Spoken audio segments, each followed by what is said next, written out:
Now, President Trump over the weekend issuing a new warning to the Iranian regime. He said on Truth Social, quote, if Iran doesn't fully open without threat the Strait of Hormuz within 48 hours from this exact point in time, the United States of America will hit and obliterate their various power plants, starting with the biggest one first. Thank you for your attention to this matter. President Trump clearly, again, coordinating with the Israelis, who are continuing on an hourly basis their air campaign against the Islamic Republic of Iran. Mannaggia.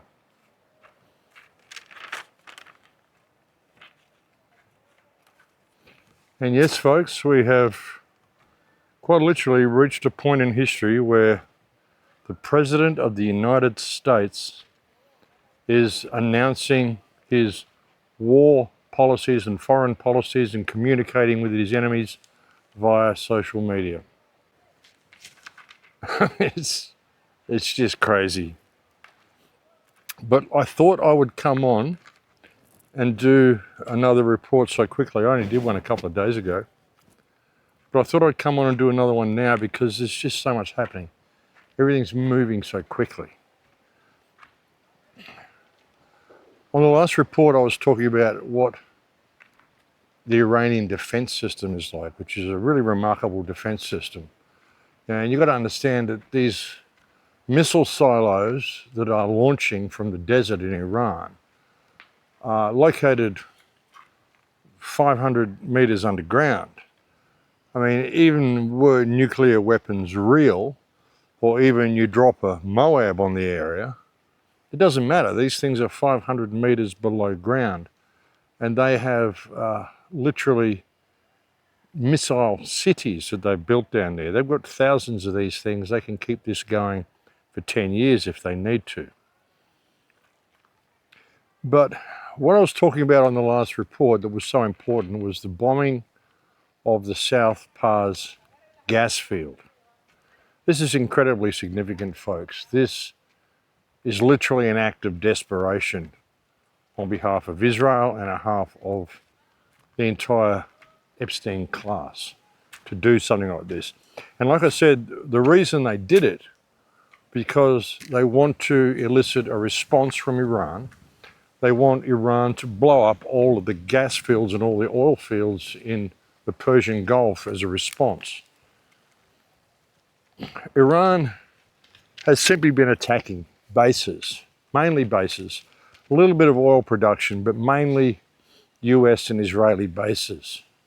Because I think Iran knows that if they attack all of the Persian Gulf oil fields, they're going to shut down the supply of energy to the world. And this is going to create a crisis whereby literally billions of people die and starve to death. Because by shutting down the flow of energy, you shut down the entire world. This is a very, very dangerous situation, folks. But like I said, Iran didn't respond the way they hoped Iran would respond. And so now Trump has put forth an ultimatum, which is why I'm doing this video. He's put forth an ultimatum, that one that you just saw at the start, saying that they have 48 hours, and if they don't open the Straits of Hormuz completely with no restrictions and no terms, then they will bomb Iran's largest power station.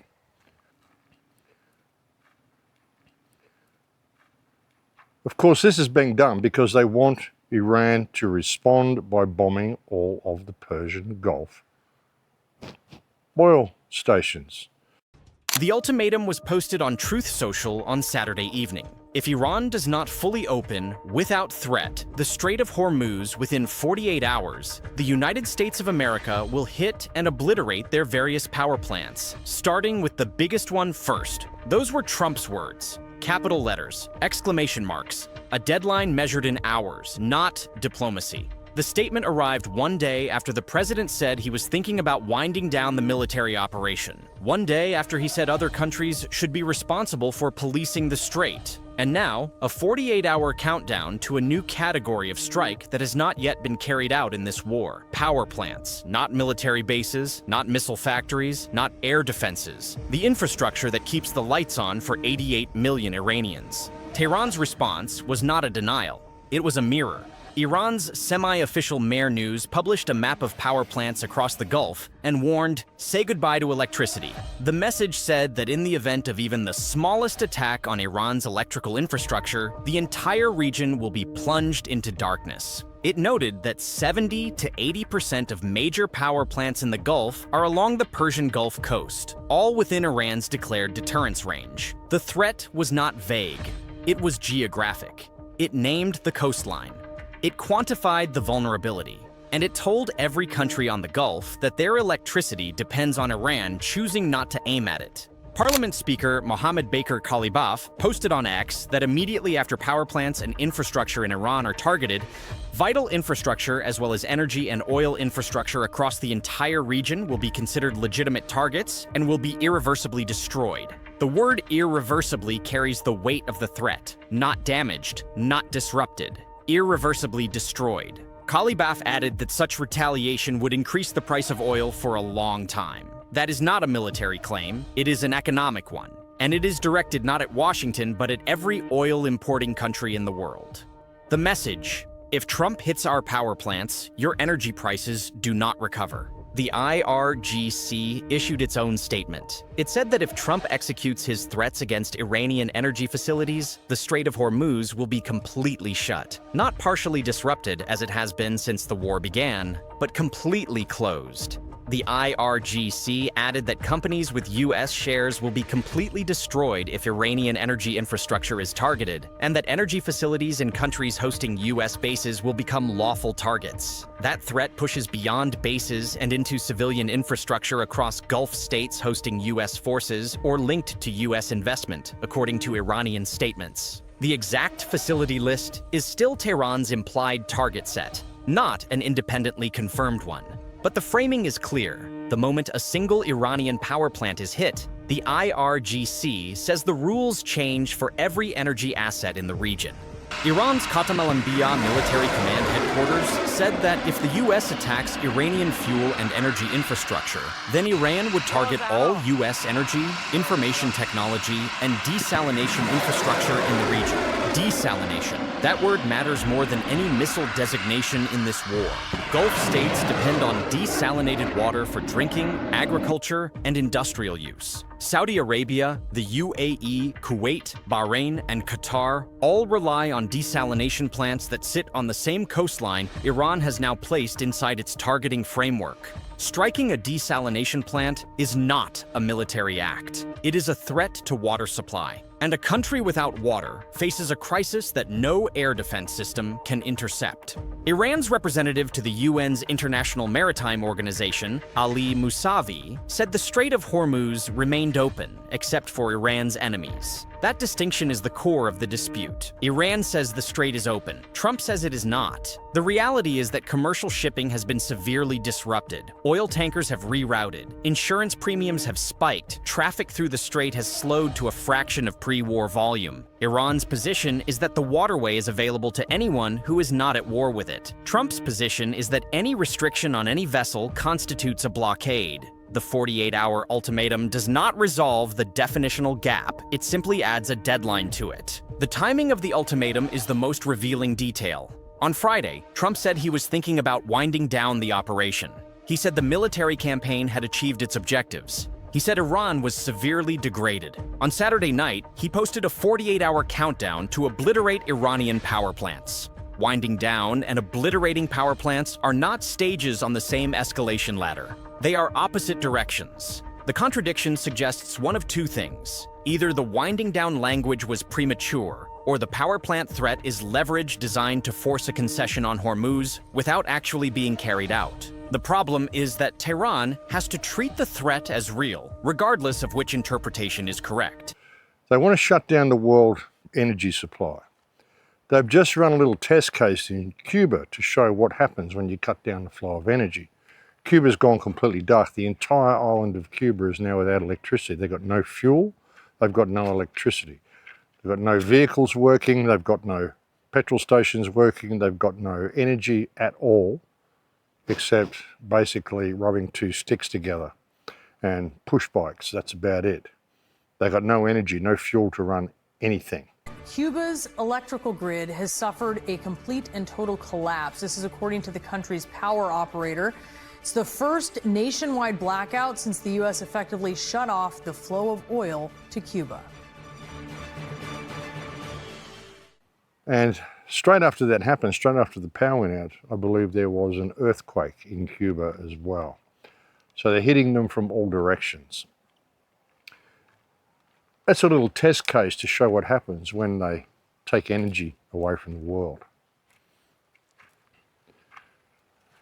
You know, the whole situation of what's going on in Israel, it's over for Israel. Even if the war stops and the city doesn't get completely destroyed, because it hasn't been yet, I wish it would be. I'd love to see Israel just wiped out. If Israel was just wiped off the face of the earth, none of this would be happening to begin with. Israel should never have been put there. It's put there by a bunch of parasites who have no claim to the land. The whole religious bullshit that they've cooked up is just religious bullshit. They've got no claim to that place. And it was put there simply to kickstart this war that they're starting now. But I think they're running scared.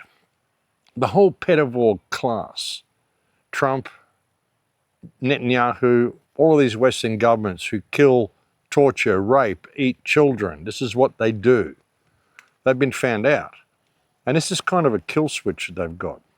You know, they've hoarded everybody into the cities over the last few generations. I said this in the very first film I made in 2008. I said, you know, you're living in a people farm, and one of the most dangerous things that's happened over the last 100 years is people have lost their life skills. They've been corralled into cities and they've been taught to live off food trucks. Their education has been fragmented. They teach you need a trade, learn to be a plumber or learn to be a builder or learn to be a carpenter or learn to be whatever. Don't learn how to do everything. Don't learn how to build your own home and look after it and do everything for yourself and become self-sufficient. No, don't do that. We'll just compartmentalize it and we'll give you a little trade. Become an apprentice at some particular thing. Yeah, and we'll make that apprenticeship go for like 5 times as long as it needs to. And we'll pay you minuscule amounts of money and make you think that you're doing something good with your life when you're not. It's unreal what they've done to society. And they've hoarded us all into cities. And I think they've done this as kind of a safety mechanism, like a safety switch. If things really get bad and if things don't go their way, then all they have to do is shut off the power supply and they can genocide most of the world because nobody knows how to look after themselves anymore. If their activities ever get found out, I mean, sure, they want to do their smart grid, they want to do all sorts of stuff, but they've got a kill switch as well. The release of the Epstein files and all the stuff that's happened, I mean, I don't think it's gone the way they wanted it to go. I don't know. I mean, the whole thing's kind of confusing. I can't see any other reason to take on a country like Iran and expect it to go your way is if you didn't know about their Mosaic defense system. Well, surely they know about it because I know about it. Other people know about it. So surely the powers that believe they be know about it. They know that once you switch this thing on, it's going to operate. Well, perhaps they didn't know that the off switch is Ayatollah Khomeini. When they took out the head of Iran, the head of the military, they took out the off switch for the defense system. Whether they knew that or not, it's an interesting thing. It's an interesting question. But with Trump offering this ultimatum to Iran, I mean, the guy who's the spokesman for Iran at the moment is simply Iranian's foreign minister. He has no real authority. He can't shut the system down. He's not Khomeini. He isn't the one who sent the orders there. He's not the head of the country. He can't turn the system off. So how are they ever going to stop firing until their demands are met? And their demands are that all US bases get removed from the Persian Gulf. Even if Trump blows up their power stations, like I said, you could nuke all of Iran. And this defense system, which is operating from 500 meters below ground, is still going to function. And like I've said before, the fact that it's only got missiles that are aimed at areas within the Persian Gulf region and Israel shows that they never intended to take over the world or fire missiles at anybody else. Recently, just the other day, I actually put a comment on it on Twitter. It was Piers Morgan on X. He posted that terrible, terrible thing because this shows that Iran is a threat to the whole world. There was an incident just the other day where 2 missiles were sent towards Diego Garcia, the island of Diego Garcia in the Indian Ocean. And they said, wow, look, Iran has got missiles that go 4,000 kilometers when they told us they only had missiles that go 2,000 kilometers. They're lying to us. Now they can hit just about every city in Europe and we didn't know it. So they're a real threat now. So we really need to get Europe to rally and go and take them out because they've got missiles that can hit your cities. You better go and take them out. Turns out, and I commented on that and I said, on that thread, I said, well, if Iran can do this, and that means they've always had the ability to do this, but they never have. Iran has always had the ability to bomb Israel back into the Stone Age, which seems to be what they're in the process of doing now. But it never has. It never did anything. It's never attacked anybody until it was attacked, unprovoked, in the middle of peace talks. And the first strike was to blow up their leader and to kill 175 school children. Why on earth would you think they're willing to negotiate with anything the West wants from that point? They're in the middle of peace negotiations when the West did this to them, for God's sake.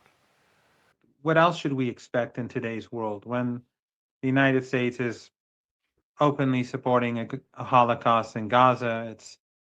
It's helping the Israeli regime carry out massacres in Lebanon. It's engaging in war after war against Iran, unprovoked. And it's slaughtering women and children.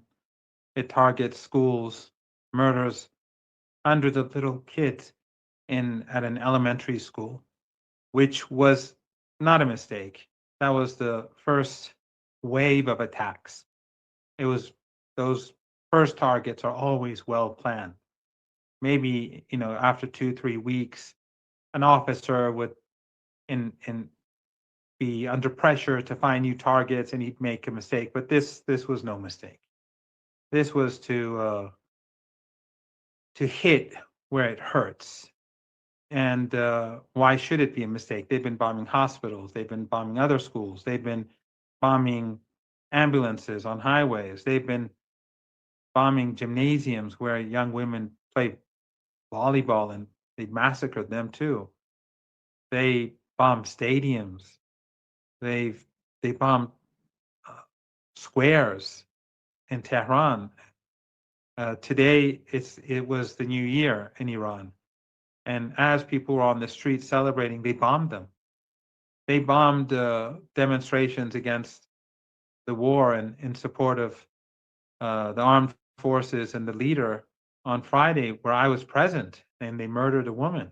They bomb protests. They bomb demonstrations, and the Western media looks away. Never in human history, I think such a thing has happened. They bombed a funeral in Hamadan a few days ago. Last night, they bombed a gathering of people at night, a very large gathering in Anzali City. This is the dystopia that the Western regimes have imposed on the world. But just as Iranian people are not intimidated and they stand their ground, and we saw, and you've seen footage of Iranians when on the streets demonstrating, and then missiles hit and they stand their ground. They don't budge in Tehran and elsewhere. So how can I do anything different? We have to do what we have to do, regardless what the consequences are. And like I said, even if Trump goes in there and blows up this entire power station and takes out all their infrastructure, that would be a terrible thing, because Iran is an amazing place. It's got some incredible World Heritage sites. And again, this seems to be nothing more than a war on beauty, which is why they're destroying all the old buildings and mosques and churches and everything they can, trying to modernize everything, uglify everything. But even if Trump was to do that, well, they're not going to switch off the defense system, because the defense system is going to keep going.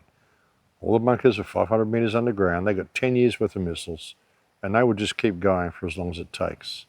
In fact, this type of mosaic defense system that Iran has set up is known by the Russians as the dead hand. because it doesn't matter if you kill the entire country, the dead hand of that country will keep firing at you until you're gone. That's the way the system has been set up. But the important part here is how this war has become a war against civilian energy structure. As soon as Israel bombed the refinery outside of Tehran, which caused Tehran to, of course, bomb the refinery in Haifa, rightly so. And then you had Israel blowing up South Pars gas fields, which resulted in Iran doing some tactical strikes in the Middle East, Qatar, Bahrain, I think some in Saudi Arabia as well, possibly, but nothing too major. And now, as a response to that, and the response for stopping the flow of energy through the Straits of Hormuz, Trump is threatening to take out all of the civilian energy infrastructure in Iran, which will, of course, result in Iran making sure the Straits of Hormuz stay permanently closed and very likely result in attacks against energy infrastructure within the Persian Gulf. So this is all about shutting down the supply of energy. So it's a very dangerous situation, and they're really trying to get Europe involved in assisting with all this. Otherwise, they're just going to pull the plug. And that's why they've sent these missiles out to Diego Garcia, because as it turns out, these missiles that were sent to Diego Garcia were not sent by Iran at all. They denied all knowledge of it. And it turns out that the most likely culprit for who sent those missiles was an Israeli submarine. And that makes perfect sense, because they're really trying to make Europe feel that they need to get involved in this war because they're losing this war. I mean, I think they really counted on Europe being involved, but they're not. I mean, a lot of Europeans, I think, are probably not on the Epstein list. And they can see what the United States is. They can see what this government has become. They can see this war is illegal. And they're not really prepared to step onto the wrong side of history. I mean, they're all corrupt anyway. They all do horrible things, and they're all part of the same club. But what Trump has done, I mean, Trump is going to be the man who brings down the United States. And a lot of European countries would probably like to see that. They're not happy with the European Union. They're not happy with anything that's going on. And nobody's happy with Zionism anymore. That's why it's over for Israel. It's absolutely over. Like Gen Z and all the young kids coming up now, they look at Israel and they just see it's ridiculous. I mean, and it isn't just the IDF. It's your average Israelis. Some of the stuff they've been doing through this whole genocide of Gaza has shocked the entire world, and people aren't waking up to that. UK youth, a striking 54% today, believe that Israel shouldn't exist. We have seen the most deranged behavior from Israelis. And I'm not just even talking soldiers. We've seen deranged behavior from soldiers, but we've seen deranged mothers on TikTok dressing up their children, with black eyes and missing teeth, or making fun of parents losing babies. We've seen soldiers urinating on Palestinian captives, children attacked by dogs, sexual assault, rape. At a certain point, for those of us who are looking at Israeli society, this is looking psychotic. Are Israelis aware that public perception today of Israel is of a deeply depraved society? I mean, you can put all the Hasbro spin that you want on this. There is no putting lipstick on a pig. Yeah, so like most of kids in the UK believe that Israel shouldn't exist. So many people are waking up to the fact that Trump's assassination was a complete fraud. So many people are waking up that this war in Iran is completely fake. You've got mutinies all through the US military. Nobody wants to go and die for Israel. Everybody knows this is bullshit. This is just being done to cover up the activity of the pedivores. And it's like a kill switch. And nobody's doing what they want. So their last resort is to flick the switch on the entire world and just starve the place out. They don't give a shit how many people they kill. They don't care what damage they do to the world. They would rather rule over a pile of ashes They're not rule at all. These people are absolute psychopaths, folks. No man trying for their smart grid. And the smart grid's all set up to come online and all this sort of stuff. Don't get me wrong, but there's always a plan B.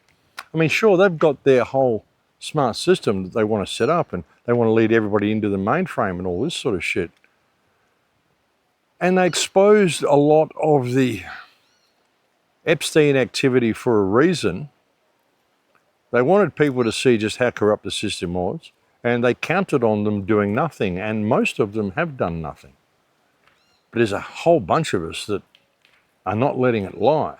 Trump's done everything he can to distract from the whole Epstein debacle, but no one's letting it go. Everyone can see what we're dealing with here. Like I say, people don't even call them government anymore. I call them the Baby Eaters Association, the American Baby Eaters Association. That's what the Republican Party is. That's what the Democrat Party is. That's what the entire American government is. It's the American Baby Eaters Association. Same as the Australian Baby Eaters Association, the British Baby Eaters Association. All of the Iranians call it the Epstein class that they're being attacked by, and that's why they're not going to back down. I think it's thrown a bit of a wild card into things. And even if the Iranian leaders were part of the club and they intended to go along with this and go along with this smart grid and all that sort of stuff, well, they took that leadership out with the first strike. And now it's down to 31 military officers who are operating according to predetermined sealed orders that they opened once you struck that leadership. How you turn that off is a good question. But they did have their smart grid up and ready to go, and they're continuing to do so. Actually, there was a comment I saw on one of my videos. It might have been on BitChute on my last video, and it was a guy in a town called Dubbo in Australia. Yes, folks, I'm afraid we actually do have a town called Dubbo in Australia. We also have a town called Gympie. I can only imagine what they get up to in that town. But Gympie is actually an interesting place. Gympie is the site of an old gold mine, and it's a very interesting place. There are two pyramids at Gympie as well. One of them got destroyed. One of them was on a guy called Mick Dale's place. And one of them got, they found these two pyramids there. One of them, the military commandeered the land. They covered it up with dirt and they used it for target practice. And I think now they've commandeered that area of Mick Dale's land because they're going to put a highway through there. And of course, they're going to have to bulldoze the pyramid because they don't want anyone to know that it's there. There's been all sorts of artifacts found there, and there were massive gold mines in Gympie. And I read in a book somewhere that I no longer have, and I no longer even remember the name of the book. And if anybody can help me with this, please contact me because I'd love to know where I got this information from.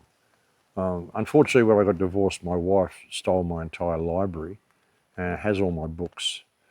And in one of those books, it mentions that the gold, because all gold has a fingerprint. Every piece of gold that exists has a fingerprint. You know where that gold came from. And the gold mask, the famous gold mask in Egypt, the mask of Tutankhamun, the big gold mask, apparently the fingerprint of that gold is Gympie, Australia. And there were huge gold mines in Gympie. And I have often questioned whether Gympie, Australia, was the site of King Solomon's mines. When I look at when King Solomon was supposed to be there, if he existed, the time it took, which was generally about 3 years for the sailors to go and collect gold from King Solomon's mine. Well, if you look at the time it would take for a sea voyage from Egypt to Australia, and then the time it would take to grow a crop of food, which is what you need to do, you know, grow some food and hunt some meat and dry some beef and whatever, kangaroo, whatever it is. You need to grow vegetables and things in order to prepare for the return voyage. So when those old sailing ships would go on a voyage, they wouldn't be able to take enough food with them for the return voyage. So they would have to stay where they were long enough to be able to plant seeds, grow a crop, and get enough food to return back to their homeland. And when you look at all that, take it all into account, there's a good chance that Gympie was the site of King Solomon's mines. So yeah, But anyway, I got completely off topic then. Tangential thinking, I guess. But yeah, there was a guy in Dubbo who, I saw it in one of my comments, I think on the last clip. He went to an Aldi store and he tried to pay with cash and had a little interesting scenario unfold, and I will just show you his comment.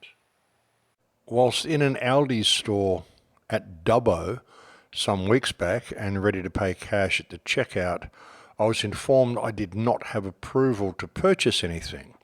I asked about this. The girl had no idea what was happening. Apparently the manager had to give approval for me to buy food with cash. Something triggered this event. Not sure what, but lots of people saw it and heard me asking if the identical, I guess he means identity, if the identity and social credit score was already in place in Aldi. They were shocked. They had never heard of it before. Shortly thereafter, the manager approved my purchase. I paid and left. It hasn't occurred since when I've been there. It obviously was not supposed to have occurred just yet. Now I see more people are lining up with cash. Do the same, pay only with cash. So yeah, folks, that's pretty interesting. Like I said, they've got this whole smart grid in place ready to go. So just watch out for that sort of stuff. And if anybody else is having those sorts of experiences, just let me know. I'd be interested to hear about it. But yeah, I mean, things are getting crazy, folks. Israel is actually so desperate at the moment. It's acting so desperately. I mean, Israel is bombing Iran, obviously, bombing Lebanon as well, still doing massive damage in Lebanon, destroying whole villages. It's insane.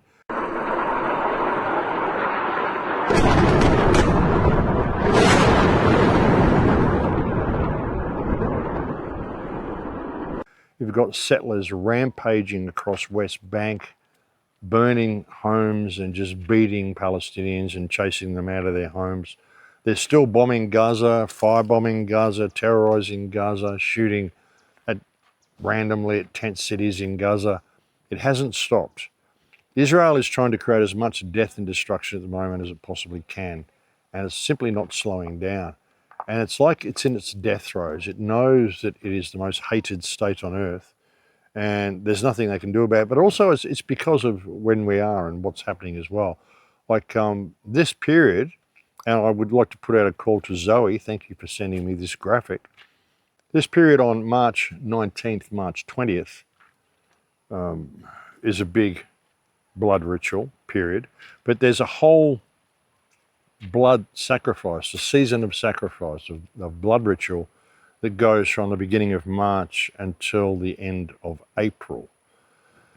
So it makes sense why they have done this war now and why they are just killing and not stopping, and probably even coming from both sides of the fence, just killing as many people as you can. Why you've got so many Israelis rampaging through West Bank and just burning and torching and pillaging and raping and plundering. It's a huge bloodletting this time of year, traditionally every year, between the beginning of March and the end of April, culminating, of course, at the end of April. So you might even see this war, like the full violence of it, and you won't be any even hint of anything stopping, possibly until the end of April, till we hit Walpurgis night, which is, of course, the night of April 30th and May 1st. That's Walpurgis night. And of course, May 1st is Beltane, May Day. And that's also a time of huge ritual. So that's why I think this is happening at this time. But you can get into all that sort of esoteric stuff, and it's all interesting. But suffice to say, 2026, what has happened? What has already happened in the Persian Gulf? The loss of 20 million barrels of oil a day and the South Pars gas field, and God knows what Trump is going to do. I think it's about 20 hours or 24 hours until his ultimatum is up from when I'm recording this video. If he bombs the civilian power infrastructure in Iran and elicits the type of response that he wants to get, then that will take out the entire world energy grid there won't be any fuel for tractors and stuff. I mean, Australia apparently has got like 16 days worth of gas and fuel left. China has just cut off gas supplies to Australia. It's just cancelled all gas shipments, probably because Australia is allied with the United States and China is allying itself with Iran. Now, if things get really bad and they do shut down the world system, with China aligning themselves with Iran, and with it being the United States and Israel, who are the ones who are shutting down the grid by attacking Iran the way they did, China and Russia would be completely justified in firing missiles at the American mainland, simply to stop what is happening, because it will be the United States and Israel who are responsible for deliberately creating a situation of mass famine, mass hardship around the entire world, simply to cover up their pedophile activities. What would come out of that? Well, obviously you can't allow people to have the type of freedom that existed in the West before. Obviously we need to have the type of social credit and smart system that is in place in China in order to monitor all these Western people, because obviously they're all soulless because of look what they've done. You can see the type of dystopia that would come from that. I mean, virtually, with what Trump's doing, he's like handing the whole place over to China, really, if you look at it that way. And like I said, I wouldn't be surprised if they even faked Trump's assassination. Apparently Bibi has done some videos where he's walking around outside with people. Interesting. I wonder if he's dead, or I wonder if he just faked his death, or I wonder if that's really Bibi, or I wonder if they put out those AI videos, which were all obviously AI. I wonder if they put them out just to throw out a red herring there and just to try to discredit people for calling it out, because they were obviously AI, and then suddenly he appears in public and says, no, look, I'm not dead at all. See, you're all idiots, so why are you listening to these people? They're obviously all idiots because here I am. Could be why they did that. Very clever, these people. But suffice to say, they want to crash the world, folks, and we are heading for absolute hard times, the hardest times you've ever seen. I don't want to be the conveyor of bad news, but we are heading for the most significant event in my lifetime, the most significant event we've seen. Bigger than World War II, this event. This is huge. This is going to shut down the energy supply to the entire world. Even with what's been done now, there's no fertilizer, there's going to be no fuel. It's going to be, the food prices are going to skyrocket. There's going to be mass homelessness. Of course, you're going to have all these corporate entities trying to cash in on it, and rent prices are going to go through the roof. Of course, they've flooded our countries with migrants who are quite prepared to kill to eat. They're used to surviving in very, very difficult war zone areas, and most people in Western societies have been softened and fattened up. So they're not going to last very long when push comes to shove. So you need to really, we've been telling you to prepare for all this stuff for years. You need to get yourself spiritually, mentally, physically ready for what's coming if you live in these Western countries. I really feel sorry for the people in Australia and what's happening to them. The Australians have just been set up for the kill, they really have. I'd like my son to think about leaving. Unless the people stand up against their government, then I don't see much hope for the Australian people. I really don't. It's very, very sad. It's very unfortunate. I tried to wake them up for years and years and years. Had I stayed there, I probably still wouldn't be talking to you. They would have taken me out by now. The Australian police, they seem, Australians and the government and the police, they seem really kind of retarded and backward, but no, they're very, very cruel. They like to look like they're dweebly, fumbling sort of Keystone cops, but these are very cruel and very organised people. They have no hearts whatsoever. So many of the Australian police. I mean, a lot of them probably did, but most of them got filtered out through COVID. And the Australian police force is honestly one of the most corrupt entities in the entire country. And it's almost like the Australian police are who runs the country, not the government. And if the government steps out of line, well, the police will arrest them and grab them as well. Nobody's safe from the police, and they're basically above the law. And the new laws that have just been given to ASIO, Australian Federal Police, basically put, they can just basically do what they want now, carte blanche. So, yeah, it's pretty crazy. So, I think what we're seeing here is a plan B. They wanted to set all their smart cities up, and they wanted to do everything they want to do. They wanted to get control over people, sure, have a war and kill a lot of people. But I think they planned on sending planes and sending military and doing it with a war on the ground. I mean, Israel wasn't supposed to last. But I think they planned on basically just having this big war rampage across Europe, putting society against each other. You'd have the immigrants fighting on the ground, you'd have the countries fighting with each other, you'd have everyone fighting with Iran, China, Russia, all against the West, blah, blah, blah. Eventually the United States would fall, they implement their Chinese system.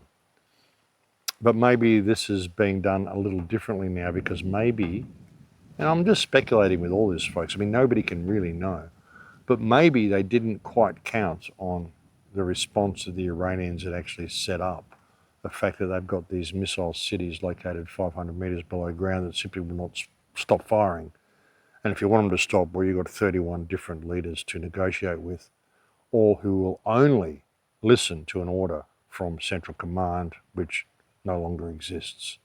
So there's that. And in the face of the barrage that I think Israel is getting, and in the face of how Israel has completely destroyed its reputation around the world, and it will never ever get it back, I don't even know whether they're going to be able to build their third temple. Incidentally, there's been more talk about rocket strikes near the third temple and shit, so you know they're trying to do this. I have no doubt they will destroy Al-Aqsa Mosque and blame Iran for it. It's the same false flag shit that they always do, the same way they just fired those rockets at Diego Garcia, trying to rally Europe to come and help them because they're flailing, no one's helping them.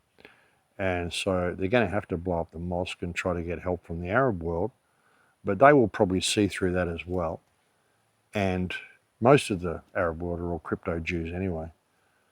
And they know that if they do stand up and stand by Israel, then Iran will simply target missiles at them as well. Iran isn't like any of the other countries in the Gulf. It's not Saudi Arabia, it's not Iraq, it's not Afghanistan, it's not Syria. Iran's pretty organized. And like I said, it's a very, very intelligent country. They got much, much higher level of education and just everything than the United States. And they're like one of the countries leading the world in some of the most intelligent people on earth. So they've really thought this thing through. And with the release of the Epstein files and the destruction that is happening to Israel, not just physically, but also through its loss of reputation, I think they're just going to click reset, and they're just going to wipe out as much of the population as they can. And they're going to retire to their underground bunkers and just let the world destroy itself. What they've done already, like I said, is really going to put the whole world behind the 8 ball. How do you stop this war? The people of Israel, the people of the United States, both of you, because you're the two countries that are doing this, you need to rise up and you need to reclaim your countries right now. And you need to stop this war. If you don't do that, then it's over for both your countries. And it's probably over for you. The people of the world need to stand up and stop this war, or probably anywhere from 40 to 90% of the population on this earth is going to die. Maybe it won't be as high as 90%, but you're going to have at least half to 2/3, possibly 3/4 of the population of this earth is going to die because we have been set up through cities and international codependence and our loss of life skills through a corrupt education system that was put in place 150 years ago. Nobody knows how to do anything anymore. If the power goes off and you can't go to Walmart or Soriano or Chedraui or to a supermarket and get what you need to survive because you live in a big city like New York, where every supermarket in that city has about 3 days' supply worth of food until the trucks come to deliver more food. But what if the trucks don't come? What if the food production plants stop producing because there's no fuel and there's no gas? What happens to New York? What happens to LA? What happens to any of these big cities? What happens to Paris, London? What happens to any of these cities? And we look at all those old pictures of all those old cities that were uninhabited. What happened to those cities? Where'd all the people go? I've often questioned, I said it on a show maybe 10 years ago, but I find it fascinating. I mean, I love the little dogs that I've got here. I think they're wonderful that we've bonded together. But I've often thought, why were dogs promoted as being household pets? Has everyone got dogs? What happens in the cities when the cities run out of food and the people start dying and, heaven forbid, cannibalizing each other, and things get out of control and all the dogs in the cities start running in packs? What do you think the dogs will eat? You know, was Western society told you dogs are a man's best friend, not only because they're great friends to you, but also because they clean up the mess after we starve you all out and you're all lying dead all over the streets. The dogs clean up the mess for us, and then we can grow some more clones and come back and repopulate the world, or however the fuck they do it. But yeah, I've often speculated on all this sort of stuff. But we are in that time now, folks. We need to stop this right now by identifying the fact that the pedivores who run our government are staging this deliberately in order to starve us all out. And we need to rise up and identify them as pedivores. I mean, why on earth are you going and fighting a war for Trump, who's been proven to rape, torture, and probably eat children? What do these people do? All the stuff that's in the Epstein emails, this is all of our governments. This is the Western world. It's all of them. This is what they do. Who knows? Perhaps Iran is the last bastion of freedom where they don't do this sort of stuff. Who knows, folks? Nobody really knows anything about what's going on. We know the Vatican's terribly sus. Europe's terribly sus. Places like Bulgaria are very, very sus. Places all through Europe are sus. Places through America, England, Australia, very sus in Australia. Canada. Who are the bad guys here, folks? And how do we get out of this situation? Like I said, we've got to rise up and stop these governments and stop this war right now. All you people in Western countries, you need to stand up and replace your governments right now, or prepare for the hardest times you are ever going to experience in your life that are coming over the next weeks and months, possibly for a couple of years. This could go any way, it really could. But like I said, even with what's been done now, just the loss of 20 million barrels of oil a day, the food prices, you're going to see mass starvation and famine all over the world from this anyway. There might be some countries that survive, but not much in the West is going to, because the West has been set up to fall. So prepare, folks, prepare.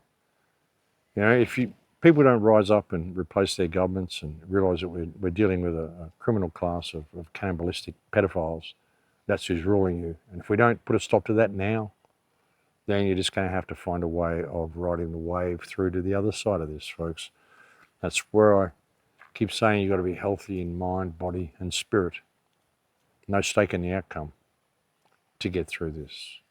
It's time to face infinity without flinching, folks. Walk the path of the warrior.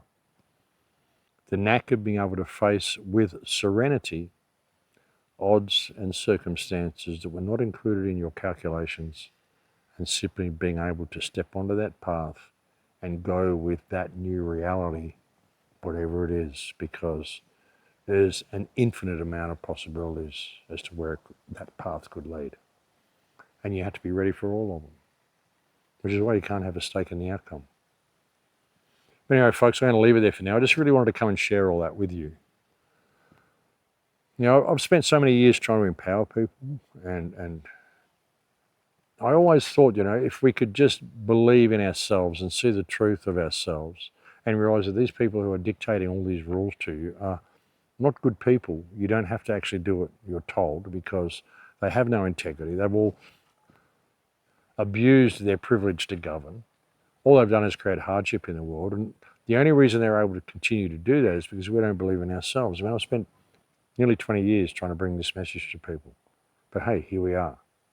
So hopefully you've taken that on board sometime, you know, some of it in the last 20 years, and you have stepped into that role as a guardian of this space, whatever this space is, as a guardian of yourself, your life, and your family. But I've always tried to empower and inspire people. I've never wanted to be the one to bring negative news. I know I've brought a lot of negative stuff to people just to let you know what's going on, but I've tried to help you see how having the knowledge of all this empowers you to actually make change, which is what I've tried to do. But hey, here we are. So if the world doesn't rise up and fix this within the next very, very short amount of time, hours, days, weeks, then this is going to go where it's going to go. And if that happens, well, you need to be prepared, and I'll see you on the other side. I'll keep bringing you these videos for as long as I can, but who knows where the world is going to be even as early as next week. It's just nuts. So yeah, anyway, I just wanted to come and share all this because I want you to all be ready. I want all my friends to be ready. And to all my friends out there who have been so kind and helped me over the years, thank you so much. Thank you so, so much. I cannot thank you enough. That's all I've tried to do is help people. Just try to be something for people, some sort of stability for people. And hopefully I've achieved that. I don't know. But hey, we do what we can, eh? But anyway, folks, I'll leave it there for now. Thank you for joining on this report. I look forward to speaking to you again soon. Who knows what I'll be talking about then. And yeah, take care. Stay strong. Be safe. Look out for your friends. Be kind. We're in this together. And I'll talk to you soon. In Lakesh. Welcome back to Is It War? World War I. War. Correct. World War II. War. Correct. The Vietnam War. War. Oh, I'm sorry, Carl. That was a congressionally authorized counteroffensive. Don't worry, we get right back on track with the Korean War. War. No, that was police action. No, they had tanks and stuff. Well, the police have tanks now, don't they, Carl? Okay, the First and Second Iraq War. War. They identify as military action. It's a bit like pronouns, except we kill people. All right, how about Libya? War. I'm sorry, that was kinetic action, not a war. Venezuela. Well, it was an act of war, I think. No, I'm sorry, that was a law enforcement operation, not a war. Iran. It's a war. We're doing war things. No, not war things. Preemptive retaliatory de-escalation action. No, that's not a thing. All right, judges. Okay, how about the war on terrorism? War. No, it was a coalition-led conditional operation. How about Afghanistan? Afghanistan was the war on terror. No, I'm sorry, that was a pre-authorized defense stabilization initiative. Okay, can somebody tell me the rules here? War on poverty, Carl. Well, poverty, that's not even a thing. Sorry, I hate to do this to you. It was a trick question. We don't have poverty in the United States. The Dow went up to 50,000. Couldn't even get that high. Amazing. Don't even worry about the Epstein files. War on Christmas. The coffee cup thing? No, that's not a war. It is a war for the soul of the nation and whether or not I can wish my children Merry Christmas. Okay, you know what? I quit. I don't want to do this anymore. Today's magical phrase, Carl, you just became a United States Congressman. Congratulations, Representative Carl. Merry Christmas. It's March. Well, okay, Happy Hanukkah.